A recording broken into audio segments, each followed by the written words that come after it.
আমাদের বাড়িতে কেউ আম চাতে গেলে আমের সাথে করে আমরা পলিথিনটাও ফিরিয়ে দিতাম। আর যদি কাঠফাড়া রোদ থাকতো তাহলে টিউবওয়েল চাইপে পানি দিতাম। তোমরা এমন কা বাপু শহরের মানুষজন, যাদের আমের গাছ না থাকে তারাই বুঝে যে কাঁচা আম খাওয়ার কি জ্বালা। বাসার নিচে দেখলাম কি গাছে আম ঝুলে, তা আন্টিরে যাই বললাম, আন্টি একখানা আম দিবেন, খাইতাম। ও খোদা, তা কি করলো, আমাগো গাছের আম জাতের আম, উয়া না পাকলে পরে আমরা খাই না। তা করছি কি বাপু, তোমাদের আম জাতের হোক আর বেজাতের হোক, কাঁচা আম খালি পরে কি আম তোমাদের অভিশাপ দিবে? তোমাদের আম তোমরা কোলে করে নিয়ে শুয়ে থাকো। একটা সেকেন্ডও তার বাসার সামনে দাঁড়ালাম না, লম্বা লম্বা পা দিয়ে বাজারে চলে গেলাম। তা দেখছো কত ফাইন মানছি না, কত কষ্টে পাওয়া সম্পদ।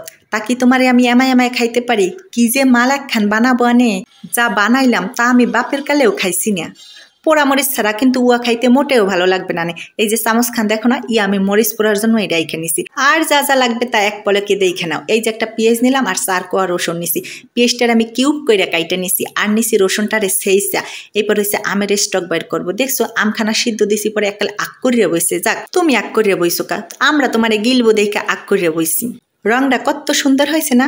শুধু রান্না করতে পারলেই হবে, কি মশলার সাথে কি রান্না করলে সুন্দর হবে সেটাও জানতে হবে। ওই যে 1 ফোঁটা হলুদ দিয়ে দিছিলাম, তার কারণে কিন্তু রংটা এমায় সুন্দর আছে, নাইলে কিন্তু একটু কালসা কালসা হয়ে যাইতো, চোখে দেখতে তেমায় ভালো লাগতো না। আগে দেওয়ার সুন্দরী, তারপর গুণ বিচারি। এককেলেই গরমে হাত দিতে পারতেছি না, গরম যেন আমার পিছন ছাড়তেছে না। সে ফ্যানের নিচে যাই আর গাছের নিচে যাই। তোমরা আবার গরম গরম হাত পুরাইয়ে আমারে দোষের ভাগে কইরো না। ফ্রিজের ঠান্ডা পানি দিলাম, আর ওই যে পোড়াইয়ে রাখছিলাম শুকনা মরিচ, এর ভিতরে দিয়ে একটু ডইলে নিতে হবে। আমায় ডইলে ডইলে যদি ঝাল বাইর না করো, তাহলে ঝালকে আসমান থেকে উড়ে উড়ে আসবে বলো তো? যত দূর পারলাম ঝাল বের করে নিলাম, আবারও ঝাপ করে কতগুলো ফ্রিজের ঠান্ডা পানি দিলাম। আমের যে পিউরিটা বের করছিলাম না, ওইটারে হাত দিয়ে কাছলাইয়া পানির সাথে একটু মিশিয়ে দিলাম।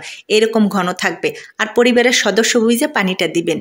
কাজ কাম শেষ হয় নাই, কেবল শুরু। ওই যে কিউব করে রাখছিলাম ওই পেঁয়াজগুলো দিয়ে দিব, আর ছেঁচা যে রসুন সেইটা সরিষার তেলে একটু ভাইজে নিব।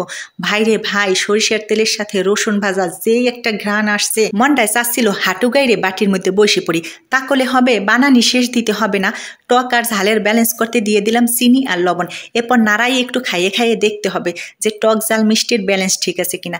যদি ঘরের লোকে শোনে যে আমি আমসাতি যাইয়া মুখ পুরাই আসছি তাগের, তাইলে কি আমারে আস্ত রাখবে না? তাইলে বলবেন এই ছেঁচড়া বেটির জ্বালায় মান সম্মানও থাকবে না। তা কষ্টের জ্বালায় লম্বা লম্বা পা দিয়ে বাজারে গেলাম, যাই যে আম নিয়ে আইলাম। তা যেমন তেমন করে রান্না করে খাইলে হবে? এই কথাখান কিন্তু আপনাদের করছি। টক মিষ্টি ঝাল আর লবণের ব্যালেন্স ঠিক রেখে যদি বানাইয়া খাতে পারেন, তাহলে কিন্তু আমারে মনে রাখতে হবে। বাহু, গরম খান যদি না পড়তো তাইলে কাঁচা আম খাওয়ার মজা কি পাইতা না। গরম পড়ছে বিদায় তোমরা কাঁচা আম খাওয়ার মজা পাও। এই যে আমার বানাইয়া দেখানো শেষ, এবার আমি ডক ডক করিয়া গিলতে যাব। তোমাদের যদি খাতি মন চায় তাইলে কিন্তু বানাইয়া খাইও, যদি লেবু থাকে তাও একটু দিও। আমার ঘরে ছিল না তাই দেই নেই। সবাইকে ধন্যবাদ।